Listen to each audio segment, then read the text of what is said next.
30 লক্ষ টাকার মাদক সহ মালদহে পুলিশের জালে মহিলা। কলকাতা এসটিএফ সূত্রে তথ্য পেয়ে যৌথ অভিযান চালায় মালদহের ক্রাইম মনিটরিং গ্রুপ এবং ইংরেজবাজার থানার পুলিশ। ধৃত ববিতা মণ্ডল কালিয়াচক থানার জালুয়া বাদালের জে.বি. মল্লিকপাড়া এলাকার বাসিন্দা।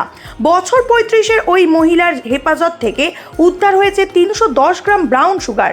প্রাথমিক জিজ্ঞাসাবাদে পুলিশ জেনেছে ওই মহিলা কালিয়াচকের জালালপুরের অন্য এক মহিলার কাছ থেকে ওই ব্রাউন সুগার সংগ্রহ করেন। এরপর ওই মাদক শিলিগুড়ির চম্পাশাড়িতে নির্দিষ্ট গন্তব্যে পৌঁছানোর উদ্দেশ্য ছিল তার। ধৃত মহিলা মাদক কারবার চক্রের ক্যারিয়ার বলে প্রাথমিকভাবে জেনেছে পুলিশ। ওই মহিলাকে আরও জিজ্ঞাসাবাদ করা হচ্ছে, যে এর পিছনে আর কারা জড়িত রয়েছে তা তদন্ত শুরু করেছে পুলিশ।